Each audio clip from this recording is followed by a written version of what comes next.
British उपनिवेशवाद के तहत भारत की भयावह स्थिति की आप कभी कल्पना भी नहीं कर सकते। एक युवा लड़की जो शारीरिक पीड़ा में थी, अपनी जगह से थोड़ा हिली और उसे तुरंत बेरहमी से पीटा गया। सामने बैठा उसका प्रेमी गुस्से और बेबसी में था, लेकिन विरोध करने की हिम्मत नहीं कर सका।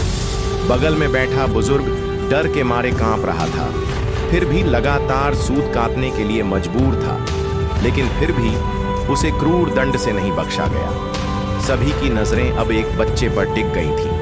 वह पूरे गांव में सबसे पवित्र माना जाता था, लेकिन अगर किसी को पता चल जाता कि वह वास्तव में एक लड़की है, तो उसका अंजाम अकल्पनीय होता। हर कोई प्रार्थना कर रहा था कि कोड़ों की मार उससे बची रहे, लेकिन दुर्भाग्य से ऐसा नहीं हुआ। लड़की की नाजुक पीठ पर कोड़ा पड़ा, लेकिन उसने दर्द को सह लिया। अपने होठों को काटते हुए एक शब्द भी नहीं निकाला।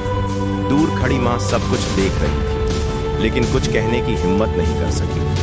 पिता ने राहत की सांस ली कि कम से कम उनकी बेटी की पवित्रता बची रही। पूरे गांव ने यह सब देखा, लेकिन कोई भी कुछ नहीं कर सका। ब्रिटिश सेना का अधिकारी रॉबर्ट, जिसे इस गांव पर शासन करने का अधिकार दिया गया था, लड़की की कोमल त्वचा देखकर शंका में पड़ गया। उसने संदेह जताया कि यह लड़का नहीं बल्कि लड़की है। जैसे ही उसने लड़की को पकड़ने की कोशिश की, मां ने आगे बढ़कर गुहार लगाई, लेकिन जवाब में उसे गोली मार दी गई। पिता ने भी विरोध किया, लेकिन उन्हें भी मार दिया गया। कुछ ही पलों में परिवार के 2 सदस्य मारे जा चुके थे। लड़की का छोटा भाई अपनी बहन के सामने खड़ा हो गया, लेकिन बहन ने उसे पीछे धकेल दिया और अपनी अस्मिता बचाने के लिए खुद को बलिदान करने का फैसला किया। पूरी बस्ती खामोश खड़ी थी, कोई भी विरोध करने की हिम्मत नहीं जुटा पाया। यह 1947 से पहले की बात थी, जब भारत ब्रिटिश उपनिवेशवाद के अधीन था। 10 साल की लड़कियों को ब्रिटिश अधिकारियों द्वारा उठा लिया जाता था। गांव में सभी को दिन में 12 घंटे काम करना पड़ता था और जरा सी गलती पर बेरहमी से पीटा जाता था। ब्रिटिश हुकूमत की क्रूरता ने 3 वर्षों में भारत से 5 अरब पाउंड की संपत्ति लूट ली थी, लेकिन इसी बीच भारत स्वतंत्र होने वाला था। हालांकि यह गांव बाहरी दुनिया से कटा हुआ था और आजादी की खबर यहां तक नहीं पहुंची। रात में जब लड़की वापस आई तो उसकी आंखों में कोई चमक नहीं थी। वह पूरी तरह टूट चुकी थी। लेकिन रॉबर्ट की हैवानियत यहीं नहीं रुकी। उसने गांव के मुखिया से 10 और युवा लड़कियों की मांग की। जब उसे पता चला कि मुखिया की बेटी और भी सुंदर थी, तो उसने उसे अपने हवाले करने का आदेश दिया।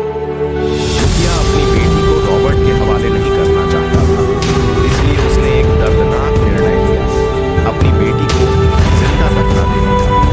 लड़की खुद कब्र में उतर गई, क्योंकि वह दुश्मनों की हवस का शिकार बनने से मरना सही कर समझती थी।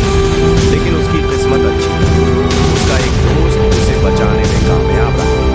उन्होंने लड़की को छुपाने के लिए एक चतुर योजना बनाई। उसे रॉबर्ट के ही कपड़ों की अलमारी में छिपा दिया, मगर रॉबर्ट की तेज निगाहों ने तुरंत कुछ गड़बड़ की। उसने अलमारी खोली और अपने सामने अपने सपनों की लड़की को पाया। वह खुश हो गया, लेकिन जैसे ही उसने लड़की को पकड़ने की कोशिश की, लड़की ने उस पर जोरदार वार कर दिया। रॉबर्ट गुस्से से पागल हो गया और लड़की को पीटने लगा, लेकिन लड़की ने हिम्मत नहीं हारी। आखिरकार उसने रॉबर्ट को मार गिराया। का पिता जनरल जीहा यह नहीं जानता था कि उसका बेटा मारा जा चुका है। वह गांव वालों को आजादी की खबर न लगे, इसलिए उसने जो कोई भी यह खबर सुन लेता, उसकी जुबान काटने का आदेश दिया।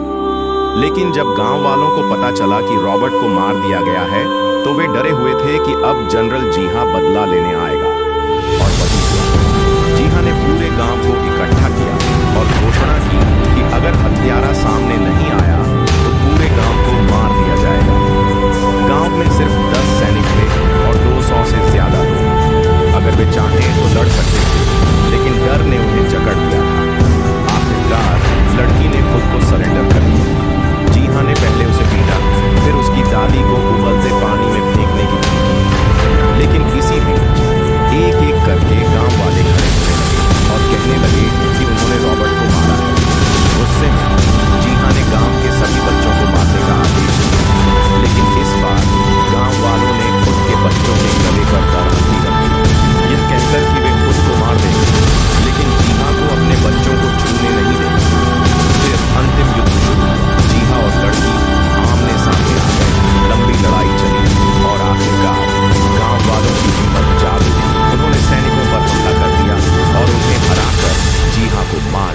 इस तरह गांव को आखिरकार आजादी मिली।